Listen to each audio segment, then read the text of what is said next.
pour répondre donc de massacres présumés des milieux d'opposants entre 1997 et 1999. Je parle de cela aussi en incluant l'affaire du colonel Bibamou du Congo. Je vous ai relaté cette affaire dans la première partie de cette émission consacrée justement à l'affaire du Beach. Il faut suivre, parce que c'est important. Il y a des gens qui parlent d'une façon oiseuse, comme ça, c'est des gens qui font l'intéressant. Mais les Congolais ont besoin d'abord de comprendre ce qui s'est passé. Vous ne pouvez pas bâtir le pays. C'est comme des gens qui viennent nous distraire en parlant d'un plan Marshall. Mais faisons d'abord le point. Pourquoi ce plan Marshall? Nous sommes partis d'un point. C'est-à-dire il y a eu la conférence nationale. Et cette conférence nationale, c'était de nouvelles règles du jeu qui ont été établies. Mais il y a des gens qui n'ont pas respecté ces nouvelles règles du jeu. C'est pour ça que j'en parle. C'est ça que je vous ai dit, je veux parler de tout. Depuis le déclenchement de la guerre de 1997, ceux qui ont failli, et nous savons très bien, ceux qui sont à l'origine de la décadence du pays sont connus. Il y a 3 protagonistes. Il y a Sassou en tête, qui a manipulé Lissouba, et qui a encore manipulé Kolela. Et donc finalement, il a repris le pouvoir, alors qu'il devait être écarté depuis la conférence nationale, comme je l'avais demandé. Voilà un peu les erreurs qu'on a pu faire. Et c'est pour ça que cette jeune génération doit comprendre d'où l'on vient. Où est-ce qu'on en est? Et qu'est-ce qu'on veut faire? Ce n'est pas venir imposer un plan Marshall sans faire comprendre pourquoi il y a ce plan Marshall. Venir s'attaquer au pauvre Ntoumi, mais Ntoumi c'est un apolitique. Je le dis, c'est un apolitique. S'il connaissait la politique, ça se serait en difficulté. Après la guerre de 2016-2017, il aurait pu justement demander à toutes les forces du pays de faire partie de cette négociation de fin des hostilités. Et là, Sassou n'allait pas s'en sortir. Il n'allait pas s'en tirer. Malheureusement, il a voulu jouer seul avec ses paysans et avec certaines personnes qui ont été manipulées par la suite. Est-ce où est-ce qu'on en est maintenant? Les gens se cachent. Hein? Sur les crimes de guerre au Congo-Brazzaville, la France laisse filer le principal accusé. Alors, visé donc par un mandat d'arrêt international pour son rôle dans les massacres présumés d'opposants entre 1997 et 1999, Pierre Oba, le ministre des Mines de Sassou Nguesso actuel, était en France et en Belgique en 15-2016. Mais les polices des deux pays l'ont manqué, c'est-à-dire que l'homme est reparti par avion spécial. En tout cas, début janvier 2016, un homme accusé de crimes contre l'humanité, de crimes de guerre, est passé entre les mailles du filet judiciaire tressé par la France et la Belgique. Son nom, Pierre Oba. Il est l'actuel ministre des Mines au Congo-Brazzaville. Riche et puissant. Ce général est l'homme lige du président Denis Sassou Nguesso. Ce dernier bénéficie de l'immunité pénale réservée au chef d'État. Impossible à ce stade de le juger pour le massacre présumé des milliers d'opposants entre 1997 et 1999. Mais Pierre Oba, lui, est exposé à des suites judiciaires. En sa qualité de ministre de l'Intérieur, il dirigeait les forces de police et de sécurité de l'époque, des exactions et notamment des massacres du Beach, où plus de 300 réfugiés ont disparu en mai 1999. Il n'y a pas que 300, puisque je vous ai dit dans la deuxième partie, des accords qui étaient signés, et d'ailleurs les autorités avaient reconnu, en signant des accords, c'était pour 42 000 et quelques réfugiés qui devaient donc transiter par le beach Ngobila et le beach de Brazzaville. Mais à ce jour, nous sommes en juin 2023, Pierre Oba n'a jamais été entendu par les juges français qui se sont succédés sur ce dossier, à Meaux puis à Paris. Pierre Oba, ce ministre congolais donc, qui a reçu la nationalité belge, comme je l'ai dit, par la fraude, en faisant croire qu'il travaillait au restaurant de sa femme, reste sous le coup d'un mandat d'arrêt international. En 2010, il s'est échappé de Paris par un vol spécial.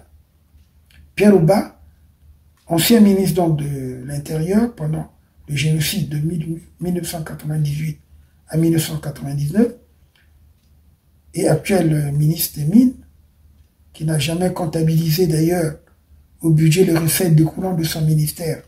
Et ça aussi, vous pouvez voir la loi de finances du Congo. Et d'ailleurs, les mines, c'est quelqu'un qui s'en occupe en privé. Et cette personne, il dépend de Pierre Oba. Alors, les autorités congolaises semblaient vouloir éviter à tout prix que la lumière ne soit faite sur ces très graves violations et que les responsabilités ne soient établies. Donc, en témoigne également le fait que la commission d'enquête parlementaire, établie en août 2001 pour faire la lumière sur ces événements, est parvenue au terme de son mandat sans jamais rendre public son rapport et sans avoir jamais entendu les victimes et leurs familles. Ça, je peux témoigner parce que cette commission d'enquête parlementaire, je siégeais en ce moment-là au Parlement de transition, ce qu'on appelait le Conseil national de transition. Et je me souviens bien que nous avions examiné ce dossier. Nous ne sommes pas allés jusqu'à terme parce que, effectivement, le mandat était terminé. Et je considère que cette affaire avait été plus ou moins escamotée parce que à l'époque, le président du Parlement, c'était Justin Pomba. Nous étions préoccupés par cette affaire parce que de temps en temps, on était interpellés à chaque déplacement. Moi qui me rendais souvent à Genève, j'étais interpellé. Et Justin Pomba aussi a été plusieurs fois interpellé. Je me souviens, c'est pour ça qu'on avait tout fait pour qu'il y ait eu cette commission d'enquête d'abord préalable. Mais finalement, les victimes, les parents ont été entendus au ministère de la Justice et qui a transmis tout le dossier donc au parquet et notamment au doyen du juge Patrice Nzouala.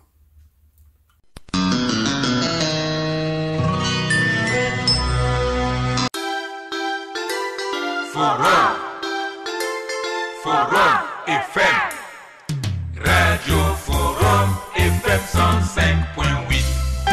Soyez les bienvenus à la Radio Forum FM.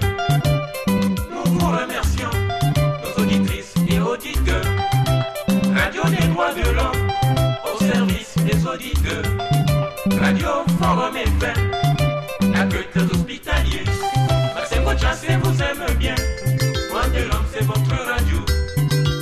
Soyez à l'écoute aux émissions de droits de l'homme. Soyez les bienvenus aux émissions Forum Télé. Nous vous remercions, nos chers téléspectateurs. Télé de droits de l'homme au service de la nation. La démocratie en tant qu'idéal vise essentiellement à préserver et promouvoir la dignité et les droits fondamentaux de l'individu, à assurer la justice sociale, à favoriser le développement économique et social de la collectivité, à renforcer la cohésion de la société ainsi que la tranquillité nationale et à créer un climat propice à la paix internationale. La démocratie exige le libre exercice de certains droits, comme la liberté d'expression qui respecte autrui.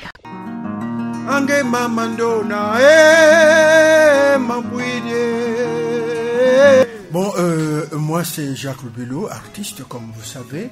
Je suis ici à Forum Radio Télé Forum Droits de l'Homme de Maître Tchassé. Mais moi je vous dis que je suis là, ceux qui pensent que je suis pas là, ben je suis là, à Forum. Et Forum, c'est super. Je suis ici à Forum de Maître Tchassé. Ben je suis là, à Forum. Et Forum, c'est super. C'est super.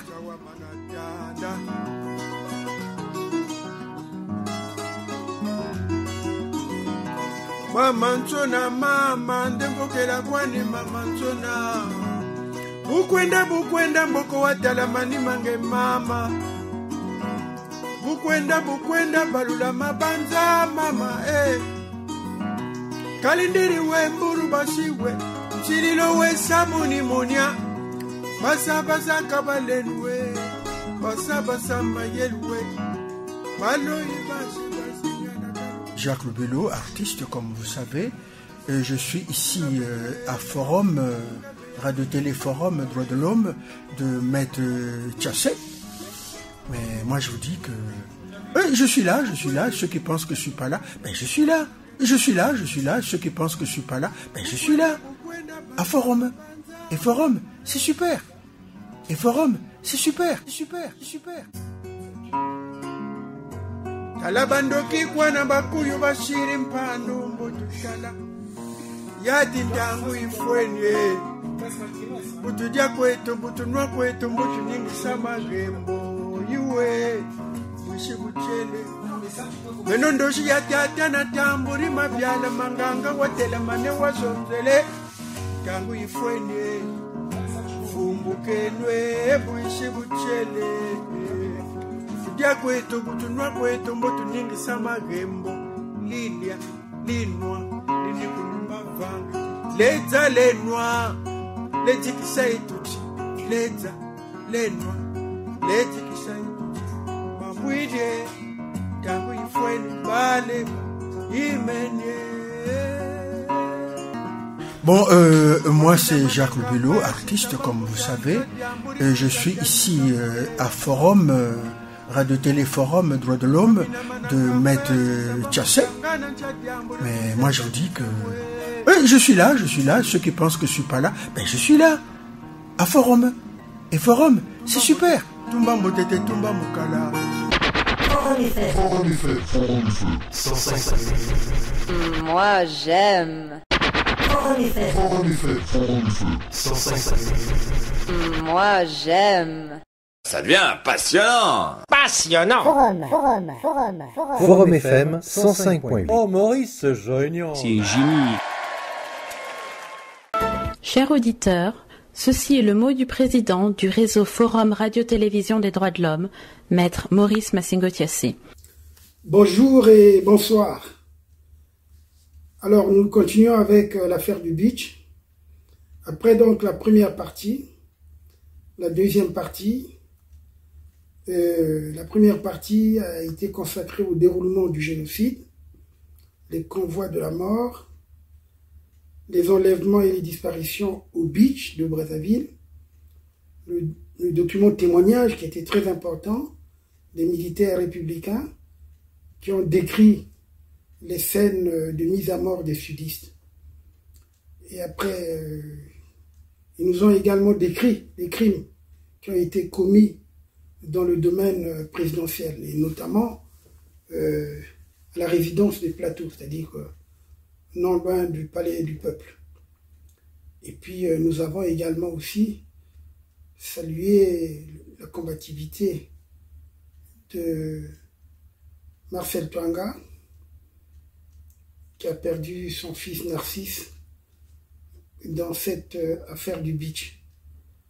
Et maintenant, la deuxième partie que vous avez suivie également, nous avons parlé des témoignages que nous avions omis. Compte tenu de la longueur de l'émission, on avait préféré donc faire ça pour la deuxième partie, mais finalement, on s'est rendu compte que ces témoignages également sont plus longs. Et c'est ainsi qu'aujourd'hui, nous abordons donc cette troisième partie.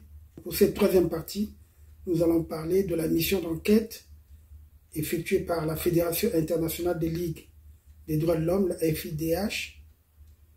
Nous allons également vous lire l'extrait du rapport conjoint de la FIDH et de l'Observatoire congolais des droits de l'homme, l'OCDH.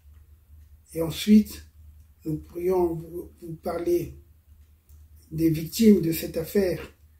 Il s'agit donc du ministre Gérard Bitindou, le doyen des juges, l'ancien procureur de la République Patrice Nzola, tous deux morts empoisonnés. Et nous allons vous parler de l'arrestation et la libération du général Jean-François Ndengue à Paris. Et nous allons évoquer aussi la complicité des autorités françaises, notamment de Jacques Chirac. Et d'ailleurs, les organisations de défense des droits de l'homme, le comité des parents des personnes arrêtées au Beach, avaient également protesté et avaient adressé une lettre ouverte au président Jacques Chirac. Nous pourrions également évoquer Pierre Auba, qui est un autre génocidaire qui n'a pas comparu, qui n'a pas été à la barre avec les autres, parce que c'est plutôt lui.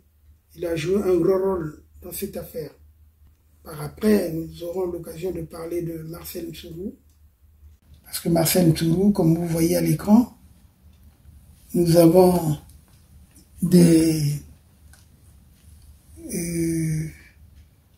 procès, on a enregistré ce qu'il a déclaré au procès et ce qu'il a dit en dehors du procès, parce qu'il a fait des révélations par rapport à cette affaire lorsqu'il était persécuté. Et il s'est confié probablement à ses avocats, notamment Maître Amédée Ganga. En tout cas, déjà, les premières confidences, il les avait faites à Maître Hervé Ambroise Malunga, qui m'avait distillé quelques propos, tout en sachant aussi que moi-même, il m'avait dit certaines choses. Bon, je n'étais pas le plus indiqué pour dévoiler ça au public. Bon, mais vous avez suivi l'interview qu'il avait accordée à Radio Forum. En tout cas, donc, nous commençons l'émission de ce soir par vous parler donc de cette mission d'enquête. La mission d'enquête organisée par la Fédération internationale des ligues des droits de l'homme s'est déroulée du 25 janvier au 2 février 2000. La FIDH avait mandaté donc une mission d'enquête sur la situation générale des droits de l'homme et plus particulièrement sur les exécutions et les disparitions, les arrestations arbitraires, les conditions de détention et les mauvais traitements. Cette mission d'enquête faisait suite à une demande de l'OCDH qui est membre de la FIDH.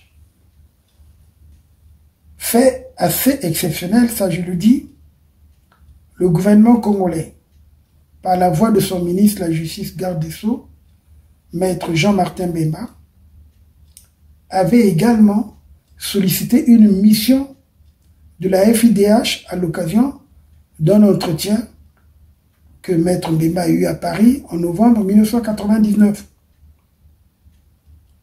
Donc, cette demande du gouvernement congolais est intervenue notamment à la suite de la publication d'un rapport conjoint de la FIDH et de l'OCDH en juin 1999 pour ceux qui suivent.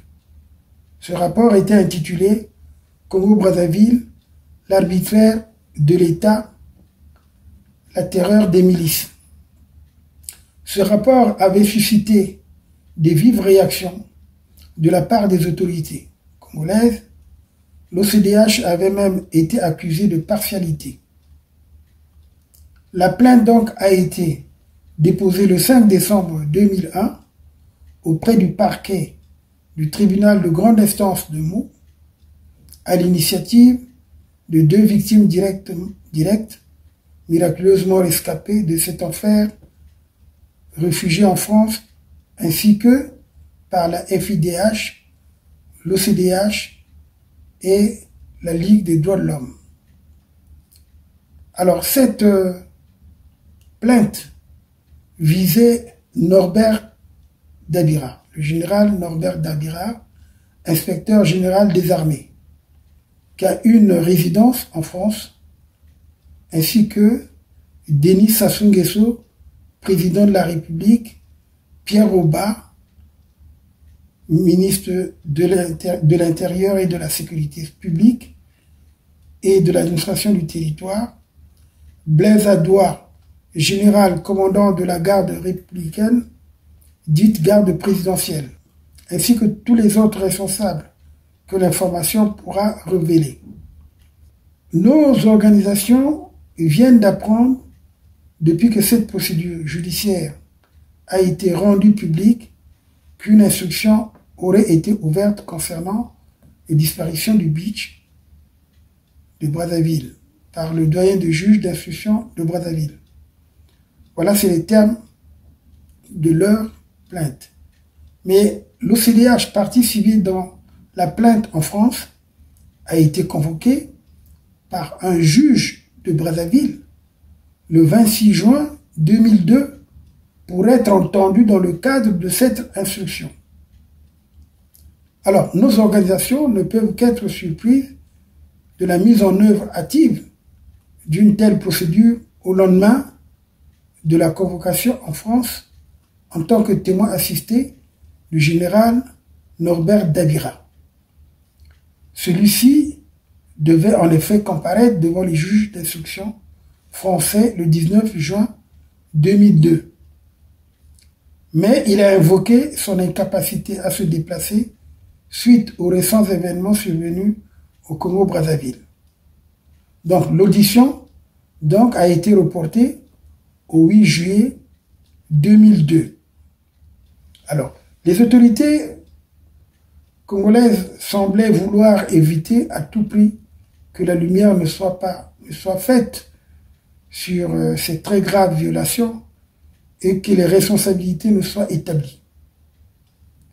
Donc, en témoigne également le fait que la commission d'enquête parlementaire, établie en août 2001 pour faire la lumière sur ces événements, est parvenue au terme de son mandat sans jamais rendre public son rapport et sans avoir jamais entendu les victimes et leurs familles. Ça, je peux témoigner parce que cette commission d'enquête parlementaire, je siégeais en ce moment-là au Parlement de transition, ce qu'on appelait le Conseil national de transition. Et je me souviens bien que nous avions examiné ce dossier.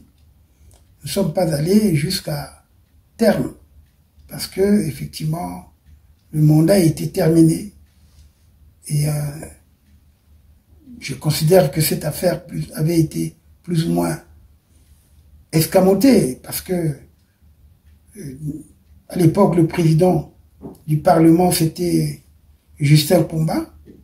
Nous étions préoccupés par cette affaire, parce que de temps en temps, on était interpellés à chaque déplacement. Moi qui me rendais souvent à Genève, j'étais interpellé. Et Justin Pomba aussi a été plusieurs fois interpellé. Je me souviens, c'est pour ça qu'on avait tout fait pour qu'il y ait eu cette commission d'enquête d'abord au préalable. Mais finalement, les victimes, les parents ont été entendus au ministère de la Justice et qui a transmis tout le dossier donc au parquet et notamment au doyen de juge Patrice Mzouala. Donc c'est grâce justement aux efforts de maître Jean-Martin Bemba. En plus, il y avait une plainte introduite par le collectif des personnes déportées en décembre 1998 à Imfondo devant le tribunal de grande instance de Pointe-Noire. Alors que l'indépendance du pouvoir judiciaire au Congo est un leurre, la manœuvre de diversion entreprise par le recours à une parodie de justice dans ce pays est une insulte aux victimes, à leurs familles et aux organisations qui les soutiennent dans leur quête de justice. Il s'agit manifestement d'une mascarade politique visant à protéger les principaux responsables des faits incriminés. Donc, le collectif des parents des disparus du Beach et la Fédération des Congolais de la diaspora, ce sont des plaignants dans la procédure en France. Il faut le savoir. Je peux vous lire les extraits donc du rapport conjoint de la FIDH et de l'OCDH de la République du Congo. D'ailleurs, ce rapport intitulé « Jeu de dupes et violations récurrentes des droits de l'homme » mai 2004, c'est publié dans l'organe de... plus précisément, c'est publié par la FIDH en mai 2004, numéro 384, pour l'intégralité justement de ce rapport. Il suffit seulement de mettre fidh.org. Je vous lis donc l'extrait de ce rapport. Du 3 au 10 novembre 2003, la FIDH a mandaté une mission composée de Sidiki Kaba, président de la FIDH, Marceau Siviode, chargé de programme du bureau Afrique de la FIDH, et de Benoît van der Merchen, chargé de mission, avec l'assistance de l'Observatoire congolais des droits de l'homme, l'OCDH. Les chargés de mission de la FIDH ont pu successivement rencontrer les membres du gouvernement congolais, des responsables d'institutions congolaises, de juridictions et d'administration, des dirigeants des partis politiques, de l'opposition et des ONG congolaises et internationales humanitaires. Lors de cette mission, la FIDH a appris que le doyen des juges d'instruction, M. Patrice Nzouala, avait convoqué courant 2003 plusieurs familles et victimes pour entendre leurs témoignages et avait également procédé à une confrontation avec certains suspects en septembre de la même année. Mais vous savez bien, M. Patrice Nzouala confirme donc à la mission de la FIDH qu'il subissait d'importantes pressions politiques qui l'empêchent d'aller plus en avant dans ce dossier. Ainsi donc, les familles des victimes rencontrées par les chargés de mission ont confirmé que depuis cette date, aucune évolution du dossier n'a pu être remarquée. Les victimes ne sont plus entendues, aucune mise en examen n'est à signaler. Le 21 novembre, le doyen des juges décède, donc Nzouala va décéder par empoisonnement, suite à un empoisonnement. En août, le mandat d'arrêt international lancé par le juge d'instruction de Meaux à l'encontre de M. Dabira n'a reçu aucun écho de la part des autorités congolaises qui semblent vouloir continuer de faire obstruction à ce dossier. Les pressions et intimidations des victimes se sont multipliées à l'égard des témoins, des victimes, des familles, des victimes, à l'égard des témoins, des victimes et des familles de victimes, tout particulièrement au Congo. Ces menaces visent également les membres de l'ONG affiliée à la FIDH au Congo, c'est-à-dire l'Observatoire congolais des droits de l'homme.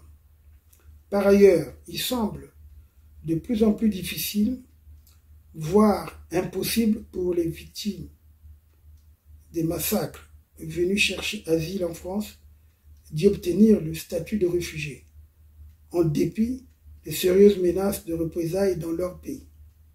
Enfin, pour parfaire la machinerie visant à intimider les victimes et leurs familles, une association pour la défense des intérêts des prétendus disparus du Beach, proche du pouvoir, a été récemment créée à Brazzaville.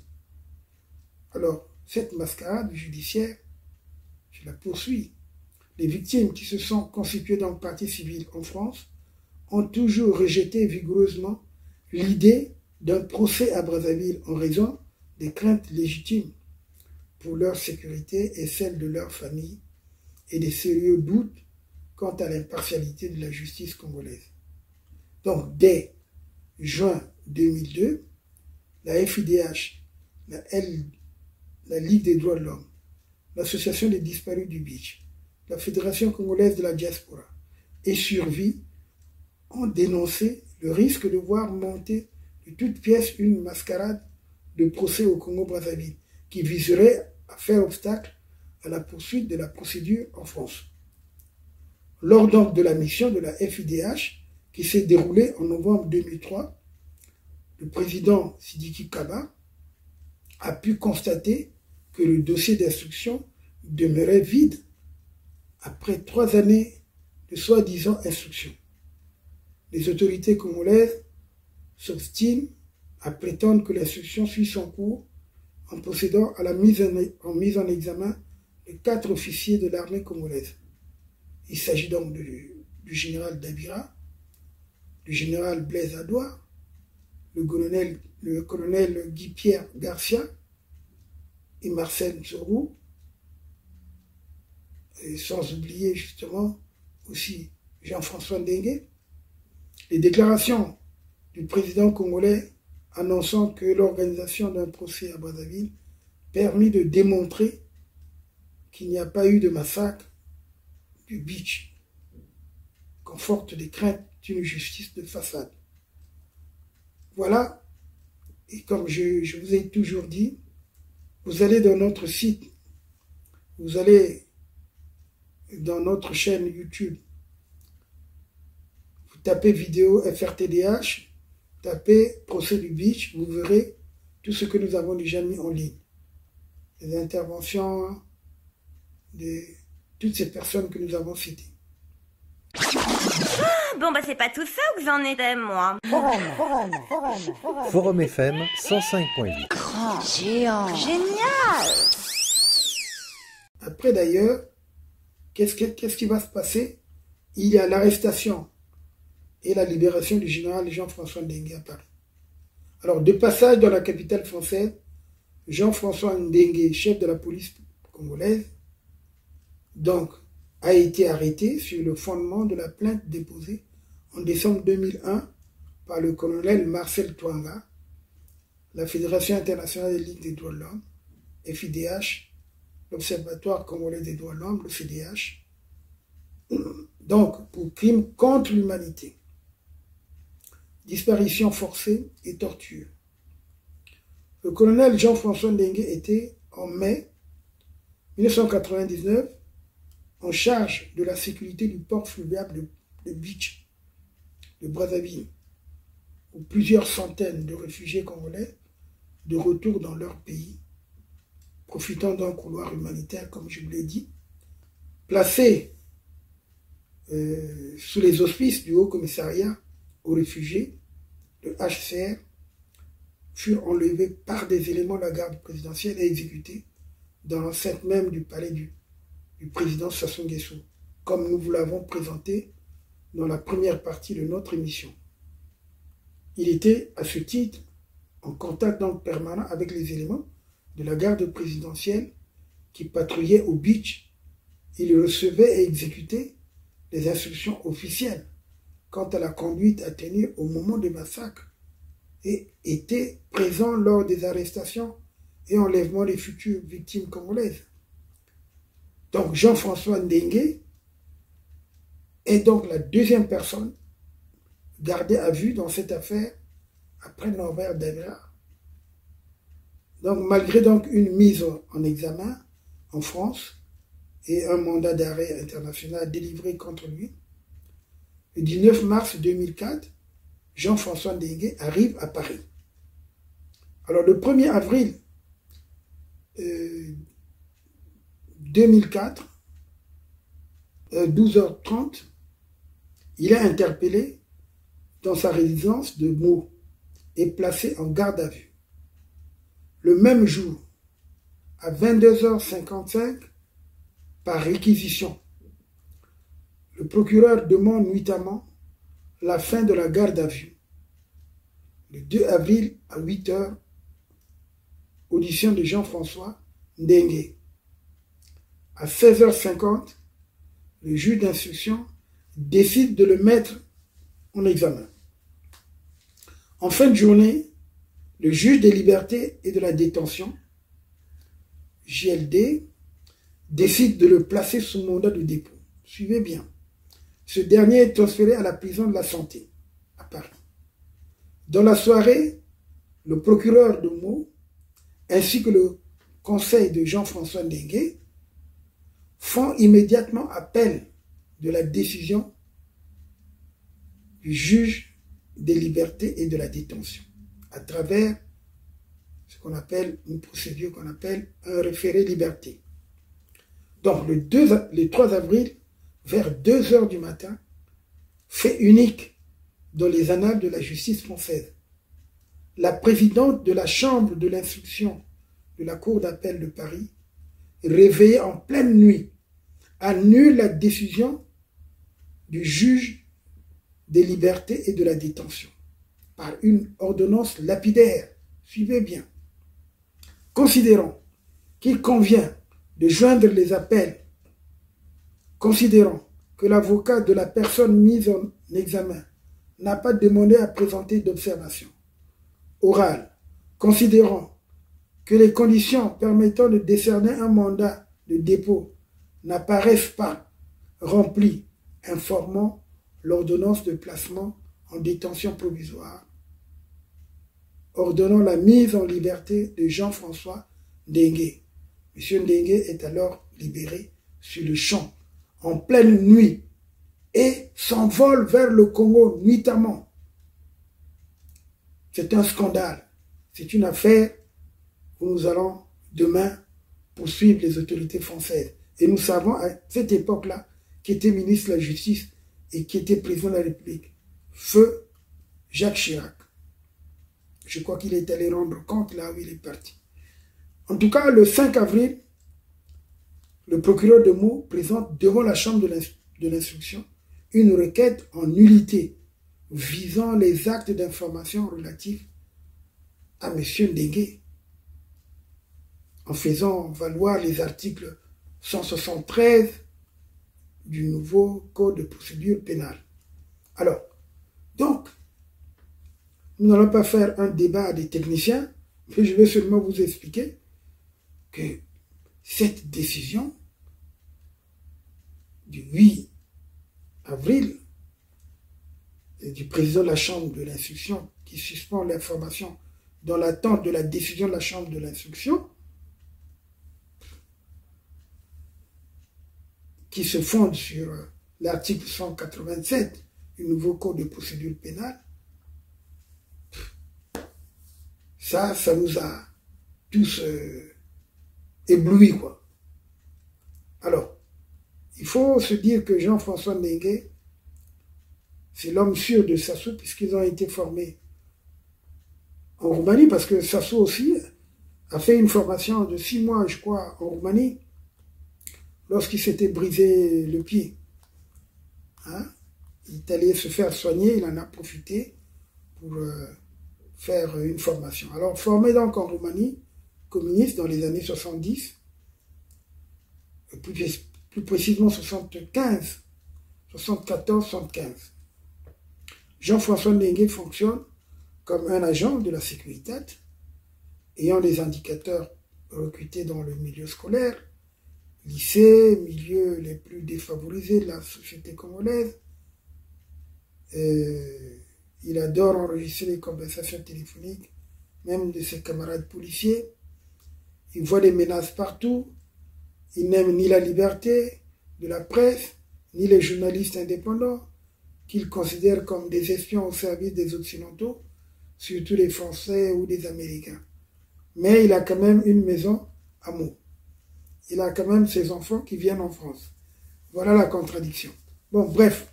En tout cas, nous voulons également évoquer la complicité des autorités françaises dans cette affaire.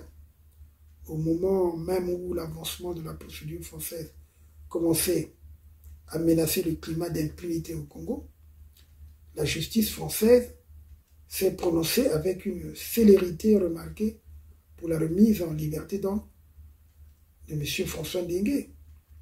Malheureusement, elle n'a pas manifesté la même diligence pour se prononcer sur la demande de nullité des actes concernant celui-ci, entraînant la suspension de l'ensemble de l'instruction pendant plus de 6 mois, en violation flagrante de l'article 194 du Code de procédure pénale, qui donne à la chambre d'instruction un délai de 2 mois pour statuer sur de telles requêtes.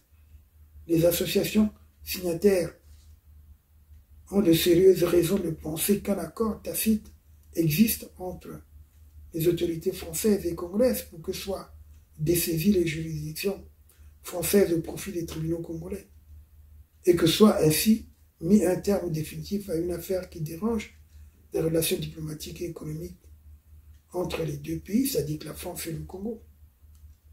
En tout cas, il y a une illustration supplémentaire, on est donnée par les propos qu'avait tenu à Brazzaville Patrick Goubert, président de la Ligue internationale contre le racisme et de l'antisémitisme, la LICRA, mais aussi député européen élu sur les listes de l'Union pour le mouvement populaire, c'est-à-dire que l'UMP à l'époque, venant apporter un soutien inconditionnel au scénario mis en œuvre par les autorités congolaises. En fait, ils partaient tous prendre leur argent.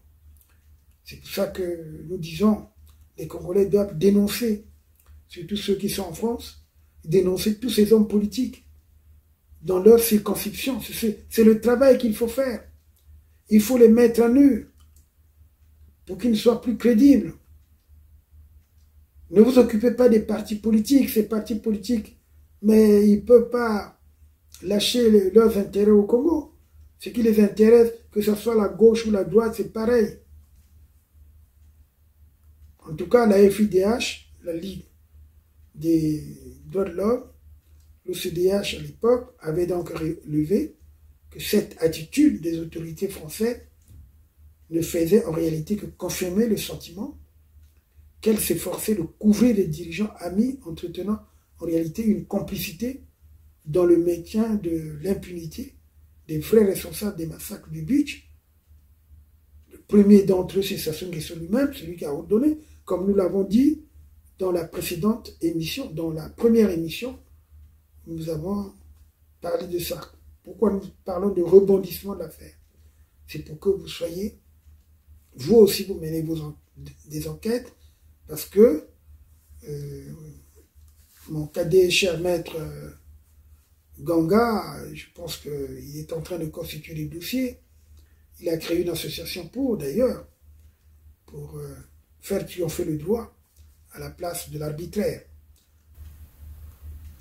Les associations signataires avaient appelé les autorités françaises et congolaises à respecter le principe fondamental de la séparation des pouvoirs et avaient demandé en particulier au président français, garant de l'indépendance de l'autorité judiciaire, de rappeler à son homologue congolais, lors de leur prochaine rencontre, que le droit des victimes à un recours effectif devant les juridictions indépendantes et impartiales devrait être garanti.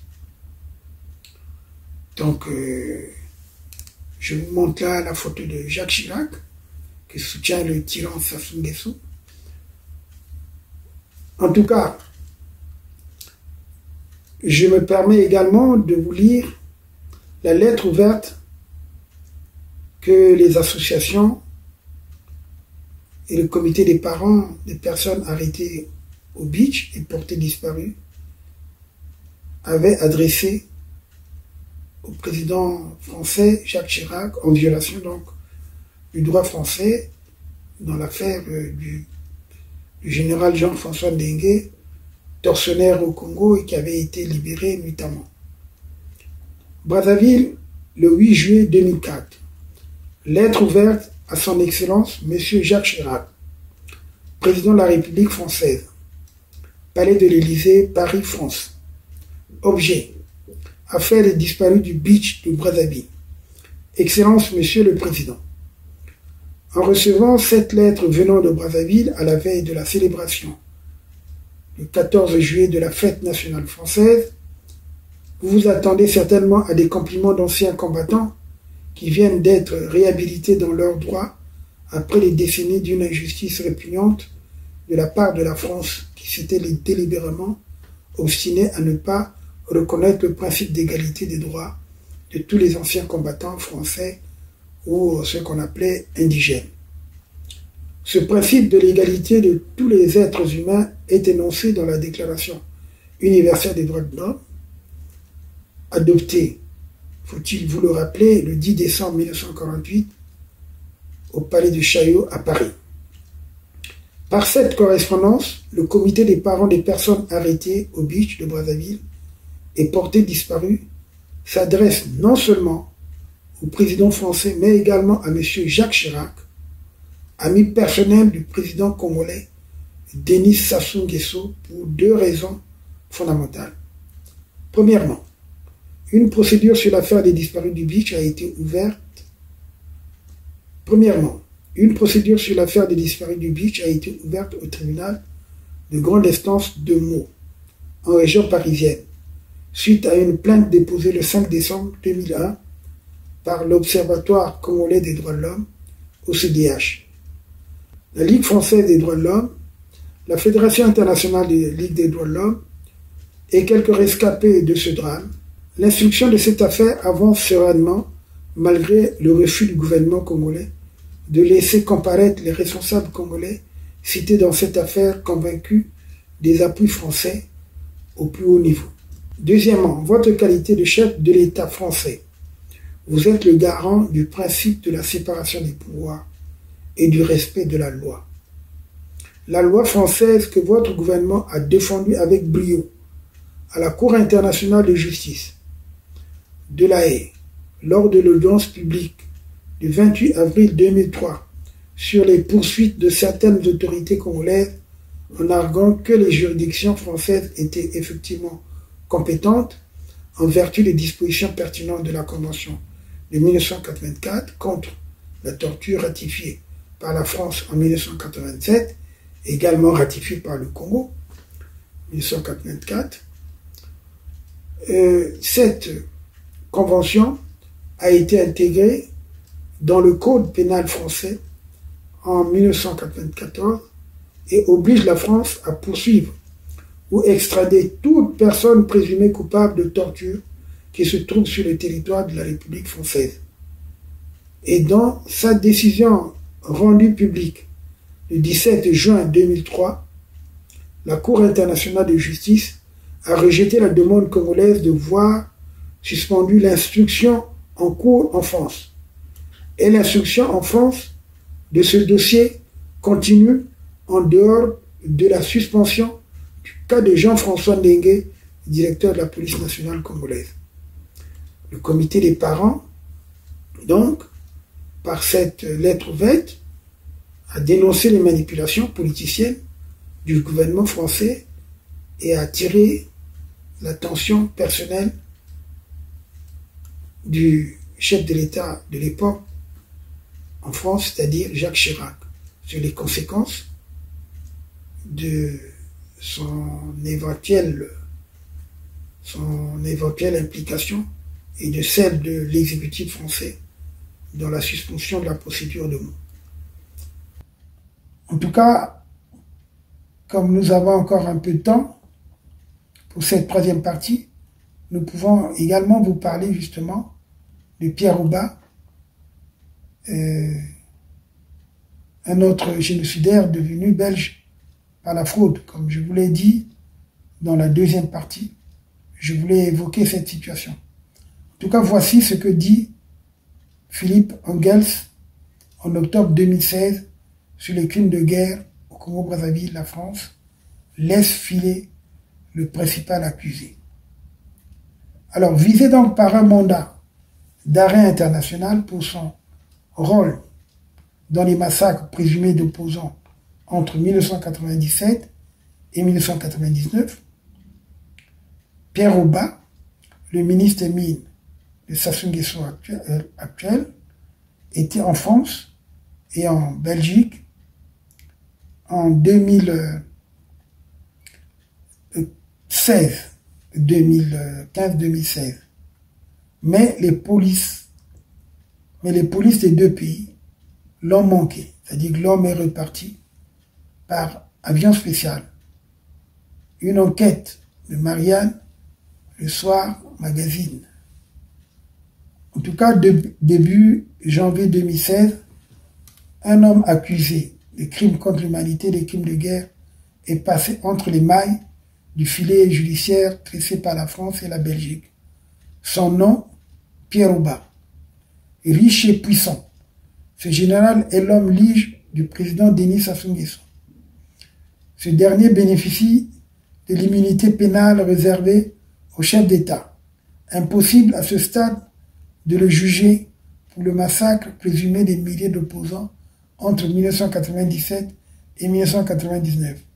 Mais Pierre Oba, lui, est exposé à des suites judiciaires. En sa qualité de ministre de l'Intérieur, il dirigeait les forces de police et de sécurité de l'époque, des exactions et notamment des massacres du Biche, c'est le nom du débarcadère fluvial de Brazzaville, donc, comme je l'ai toujours dit, où plus de 300 réfugiés ont disparu en mai 1999. Il n'y a pas que 300, puisque je vous ai dit dans la deuxième partie, les accords qui étaient signés, et d'ailleurs les autorités avaient reconnu, en signant des accords, c'était pour les 42 000 et quelques réfugiés qui devaient donc transiter par le beach Ngobila et le beach de Brazzaville. Mais à ce jour, nous sommes en juin 2023, Pierre Oba n'a jamais été entendu par les juges français qui se sont succédés sur ce dossier, à Meaux puis à Paris. L'occasion s'était pourtant bien présentée en 2015. Une fois encore, le général s'est fait la belle. Et d'ailleurs, nous signalons que chaque fois Pierre Oba vient en France, en passant par la Belgique, sous une fausse identité, vous savez, en tant que ministre, il peut venir avec un passeport diplomatique, avec un faux nom, il voyage. Donc là aussi, à la complaisance la France, parce que il peut bien savoir que ça, c'est Pierre Oba. Dorénavant, il faudrait que les autorités françaises, notamment ceux qui sont au niveau des aéroports, regardent bien et comparent bien les images comme ils le font. Comme on fait wanted, personne recherchée. Alors, vous coulez dans vos bureaux et comme ça, s'ils présentent le passeport, vous vérifiez si c'est pas la même tête. Bon, en tout cas, pour moi, il s'agit-il de protéger les intérêts économiques de la France au Congo-Brazzaville en agissant ainsi, au lieu d'être cueillis par l'Office central de lutte contre les crimes contre l'humanité, les génocides et les crimes de guerre, une unité d'élite de la gendarmerie française qui agissait d'ailleurs dans le cadre d'une demande de coopération internationale sollicitée par la Belgique. Le ministre congolais s'est envolé à bord d'un avion spécial, un départ assisté dont la révélation risque d'électriser les relations franco-belges. Et ça, nous le savons. Mais les relations n'ont pas été électrisées, puisqu'on sait très bien, je ne sais même pas d'ailleurs si les Belges lui ont retiré la nationalité qu'on lui avait attribuée par la fraude. Pourquoi se louper? Retentissant après 6 semaines d'observation des moindres faits et gestes de Pierre Oba en séjour privé sur le sol français à l'époque, s'agissait-il de protéger les intérêts économiques de la France au Congo-Brazzaville, ou de Jacques Chirac à François Hollande, ou de Sarkozy à Macron? En tout cas, tous ces derniers locataires de l'Élysée ont tous entretenu des relations troubles avec cet embarrassant pays ami, c'est-à-dire le Congo-Brazzaville, dirigé par un dictateur, là où coule le pétrole et le sang. Donc l'ombre de l'affaire Elf. Aujourd'hui, nous savons très bien que l'un des plus grands scandales politico-financiers des années 90 plane toujours. Et nous savons très bien, comme l'a dit Loïc Froch-Pigeon, cet ouvrier militaire Sassou Nguesso, c'est lui qui est à la manette et qui est la cause des malheurs des Congolais et même des Africains. Il intervient partout. Comme le président Sassou est un expert vraiment sur tous ces sujets, j'étais venu encore une fois le consulter comme d'habitude, prendre les leçons et surtout vraiment... Avec l'argent du Congo, il devient médiateur partout. Alors on le prend, bon, ben il règle même pas les problèmes de son propre pays. C'est pour ça quand j'entends des gens dire oui, bon voilà, il faut trouver une solution, plan Marshall pour le poule. Quel plan Marshall? Vous allez faire un plan Marshall lorsque le pays, il n'y aura plus ce dictateur. Ce dictateur ne peut pas favoriser la paix dans le poule. Un plan Marshall, on aurait pu le faire. C'est ce que d'ailleurs Moudi Leno avait revendiqué lorsqu'on a parlé de la municipalisation. Il ne faut pas qu'on vienne divertir les Congolais sur des notions que certaines personnes pourtant bien placées pouvaient bien comprendre. On comprend bien que certains, ils ont des appartenances tout à fait claniques, ou je ne sais pas comment il faut dire, dans le cadre de leur obédience. En tout cas, pour moi, je trouve que on ne peut pas régler la situation du poule sans d'abord régler la situation globale du pays. C'est pour ça que nous parlons de la fédération. Il faudrait donc qu'il y ait une fédération. Ceux qui refusent la notion de fédération sont justement des gens dangereux. Regardez entre-temps, qu'est-ce qui s'est passé pour le transport de l'électricité. Les pylônes passent dans le poule, et notamment vers Gomatete.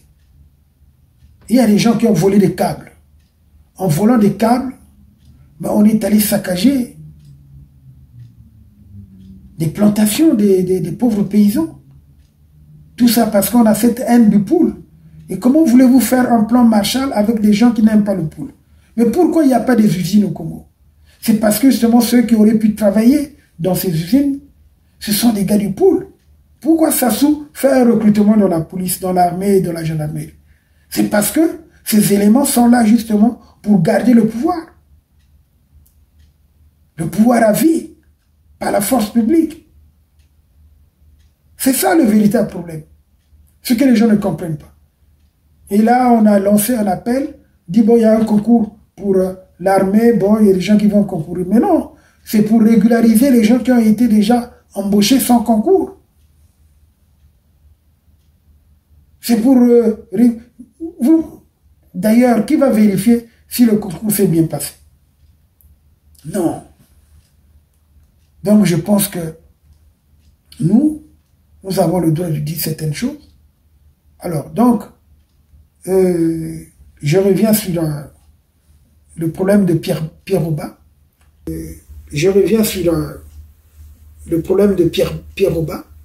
Pierre Oba, ce ministre congolais donc, qui a reçu la nationalité belge, comme je l'ai dit, par la fraude, en faisant croire qu'il travaillait au restaurant de sa femme, reste sous le coup d'un mandat d'arrêt international. En 2010, il s'est échappé de Paris par un vol spécial. Pierre Oba, ancien ministre donc de l'Intérieur pendant le génocide de 1998 à 1999, et actuel ministre des Mines, qui n'a jamais comptabilisé d'ailleurs au budget les recettes découlant de son ministère. Et ça aussi, vous pouvez voir la loi des finances du Congo. Et d'ailleurs, les mines, c'est quelqu'un qui s'en occupe en privé. Et cette personne, il dépend de Pierre Oba. Alors donc, Pierre Oba s'est glissé entre les mailles du filet judiciaire tressé par la Belgique et la France, alors qu'il est accusé des crimes de guerre commis en 1997 et 1999 dans son pays, écrivent donc le Soir Magazine et le magazine français Marianne. Selon donc les deux hebdomadaires, l'homme aurait été repéré à partir du 23 novembre 2015 en Belgique et en France. Monsieur Pierre Oba, qui dispose également de la nationalité belge, serait venu chercher sa nouvelle carte d'identité au service de l'état civil de la commune du Cal, avant de retourner pendant 40 jours dans sa résidence située en banlieue parisienne à Sartrouville. Selon certaines sources, ici serait rendu pour se soigner. Ah oui, parce qu'on sait que Pierre Oba a une pathologie qui nécessite de nombreux voyages à l'étranger, sinon il ne serait pas en vie. Monsieur Pierre Oba donc a fait l'objet de plaintes déposées en France et en Belgique. En 2001, le ministre n'a jusqu'à présent jamais pu être interrogé par les autorités judiciaires de deux pays pour répondre donc de massacres présumés des milliers d'opposants entre 1997 et 1999. Je parle de cela aussi en incluant l'affaire du colonel Bibalou Dikongo. Je vous ai relaté cette affaire dans la première partie de cette émission consacrée justement à l'affaire du Beach. Il faut suivre, parce que c'est important. Il y a des gens qui parlent d'une façon oiseuse, comme ça, c'est des gens qui font l'intéressant. Mais les Congolais ont besoin d'abord de comprendre ce qui s'est passé. Vous ne pouvez pas bâtir le pays. C'est comme des gens qui viennent nous distraire en parlant d'un plan Marshall. Mais faisons d'abord le point, pourquoi ce plan Marshall? Nous sommes partis d'un point, c'est-à-dire il y a eu la conférence nationale. Et cette conférence nationale, c'était de nouvelles règles du jeu qui ont été établies. Mais il y a des gens qui n'ont pas respecté ces nouvelles règles du jeu. C'est pour ça que j'en parle. C'est ça que je vous ai dit, je veux parler de tout. Depuis le déclenchement de la guerre de 1997, ceux qui ont failli, et nous savons très bien, ceux qui sont à l'origine de la décadence du pays sont connus. Il y a trois protagonistes. Il y a Sassou en tête, qui a manipulé l'Issouba, et qui a encore manipulé Kolela. Et donc finalement, il a repris le pouvoir, alors qu'il devait être écarté depuis la conférence nationale, comme je l'avais demandé. Voilà un peu les erreurs qu'on a pu faire. Et c'est pour ça que cette jeune génération doit comprendre d'où l'on vient. Où est-ce qu'on en est? Et qu'est-ce qu'on veut faire? Ce n'est pas venir imposer un plan Marshall sans faire comprendre pourquoi il y a ce plan Marshall. Venir s'attaquer au pauvre Ntoumi, mais Ntoumi c'est un apolitique. Je le dis, c'est un apolitique. S'il connaissait la politique, ça se serait en difficulté. Après la guerre de 2017, 2016-2017. Mais il aurait pu justement demander à toutes les forces du pays de faire partie de cette négociation de fin des hostilités. Et là, Sassou n'allait pas s'en sortir. Il n'allait pas s'en tirer.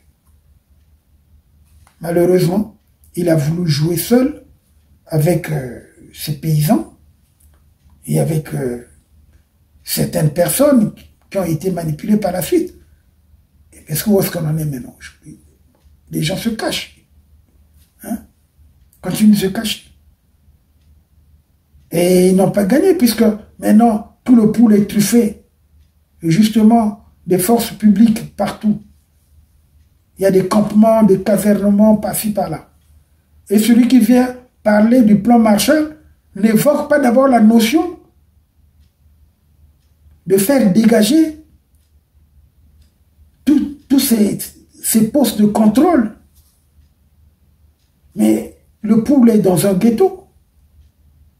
Vous ne pouvez pas évoquer une situation que vous ne maîtrisez pas. C'est absurde quand même. Quand j'entends des choses comme ça, je dis, mais c'est pas possible. Mais les Congolais, comment ils sont?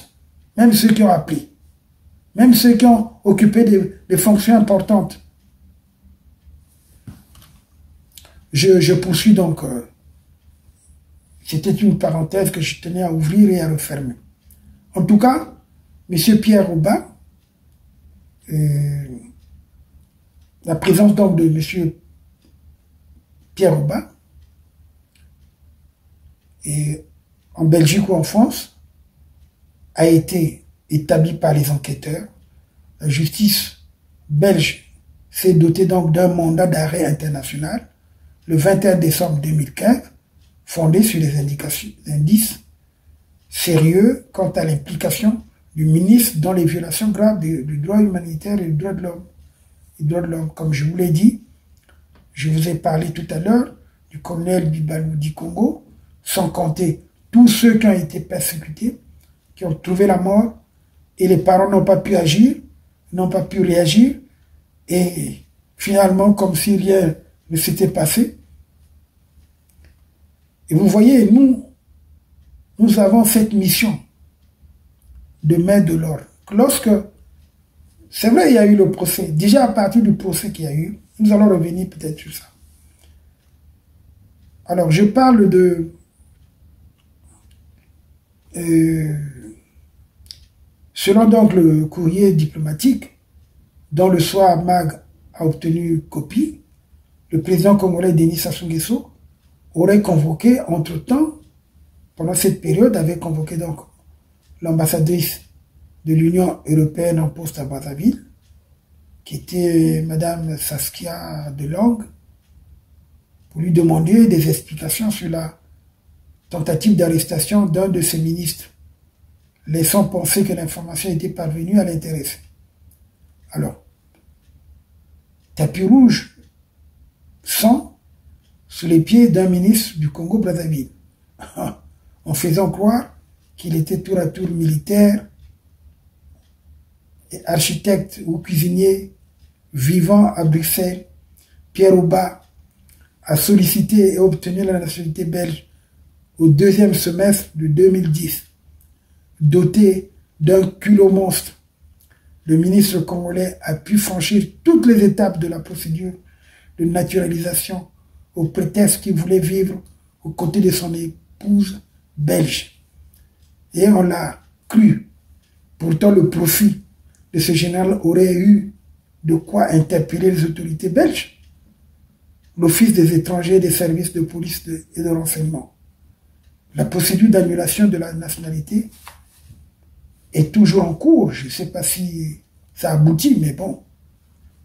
Au moment où je fais cette émission, cette troisième partie de l'émission, nous sommes pratiquement fin juin.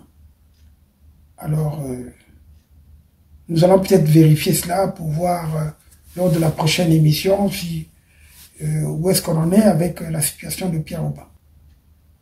En tout cas, je vais peut-être terminer par le problème du ministre Gérard Bitindou et le doyen des juges qui ont été assassinés par empoisonnement.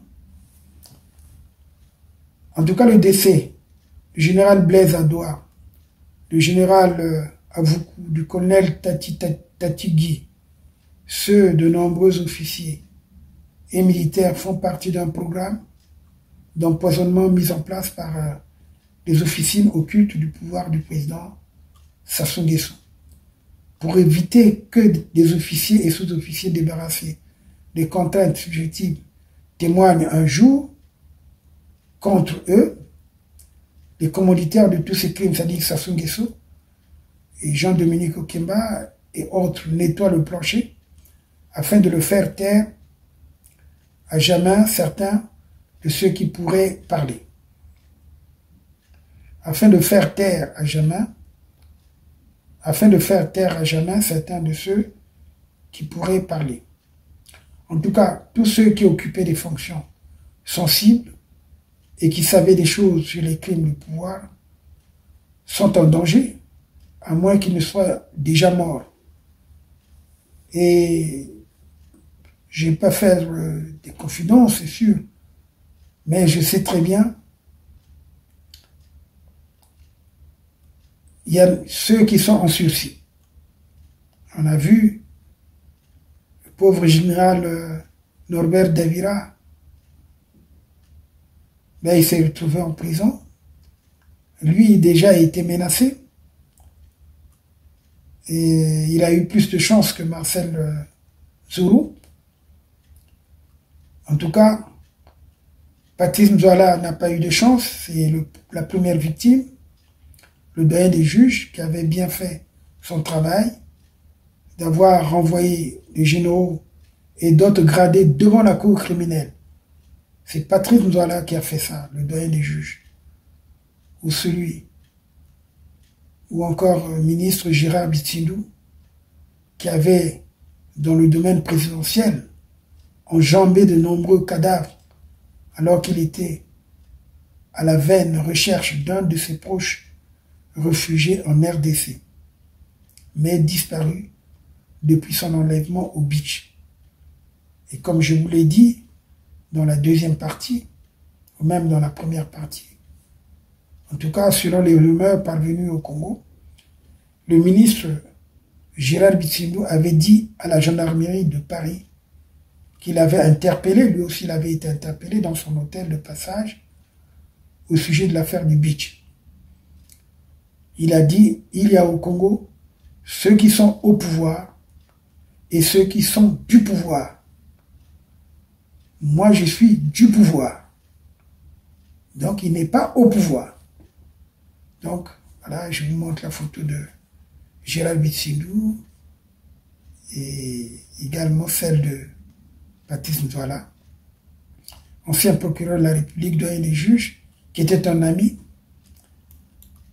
Et d'ailleurs, l'anecdote, en novembre 1997, lorsque je me suis rendu pour faire le constat de la guerre de 97, parce que je suis allé à Pointe-Noire, au moment où j'ai fait la conférence avec les avocats qui m'ont accompagné pour faire le constat, et qui m'a permis d'ailleurs de voir les mercenaires ukrainiens qui étaient des pilotes des hélicoptères de combat Mi-8. Je vous montre les photos de ces Ukrainiens. En tout cas, merci de m'avoir suivi, car vous êtes nombreux à nous suivre. Il y a plus de 15 500 abonnés. Et nous avons en ligne plus de 423 vidéos. Vous pouvez les suivre, il suffit de taper frtdh.org. Et je vous donne d'ailleurs un conseil, si vous voulez suivre ces vidéos, parfois suivez-les comme si c'était la radio.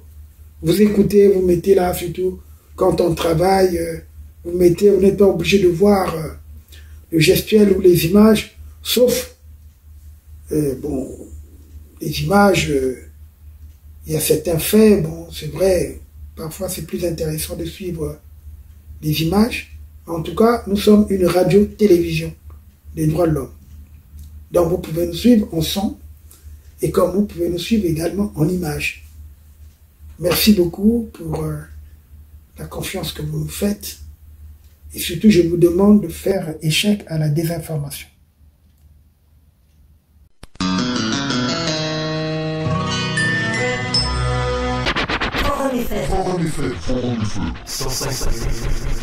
Moi, j'aime. Bon, c'est pas tout ça où j'en étais, moi. Forum FM 105.8. Grand, géant, génial. Nous émettons 24 heures sur 24. Pour nous capter sur Internet, il suffit de taper tout simplement www.frtdh.org. Je répète, frtdh en un seul mot.org. Forum FM. Radio Forum FM 105.8.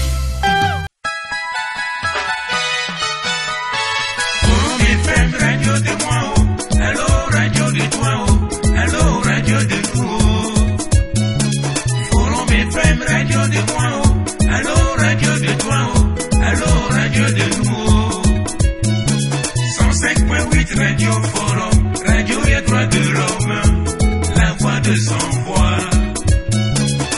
Okoyoka sango ya français, sango ya lingala, sango ya mulukutuba, sango ya Afrika, sango ya Europa, Amerika na Asia.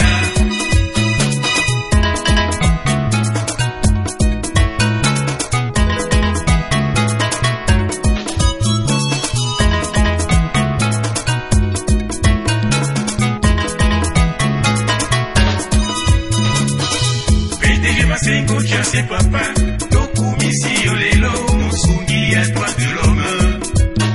Akopesa madea na bana Congo, obayeba, tina ya droit de l'homme. Atonsa wa mukuyu baba, master mwana Congo, bayoka ka Radio Forum. Radio Forum yaka chauffe, fan club yaka danse, édition ya kiri kiri, ki César. Radio Forum, esengo na motema, tosepeli lelo, yeah.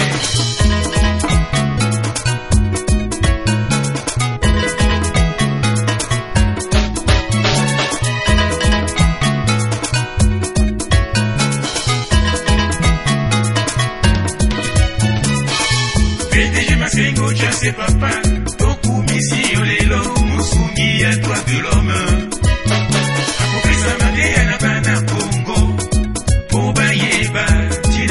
De l'homme. Atonsa wa mukuyu baba, master mwana Congo, bayoka ka Radio Forum. Radio Forum yaka chauffe, fan club yaka danse, édition ya kiri kiri, ki César. Tokumuna yo Radio Forum, esengo na motema, tosepeli lelo, yeah.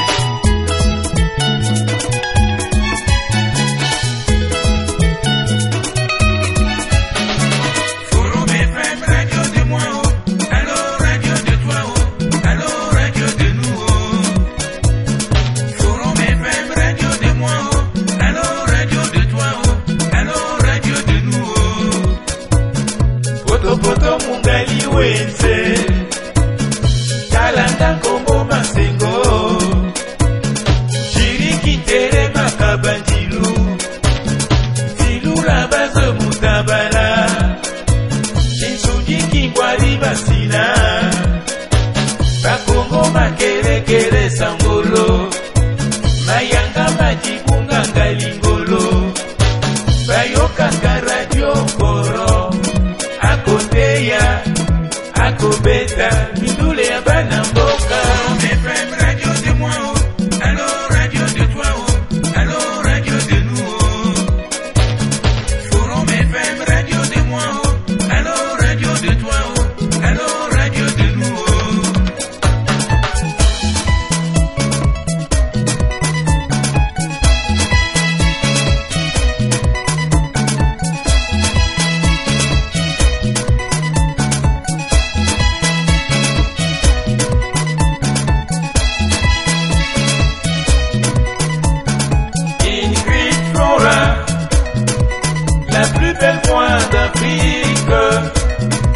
La voix radiophonique de la fille de son père,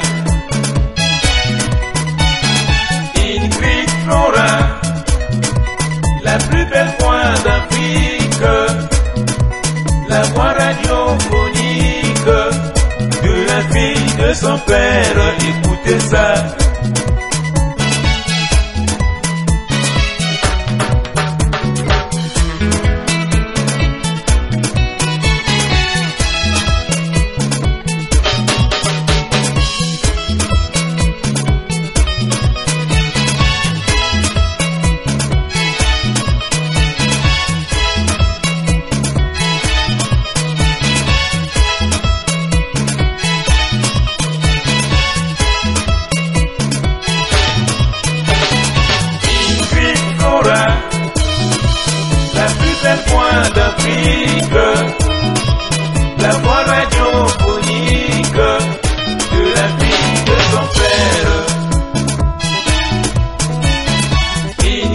Flora,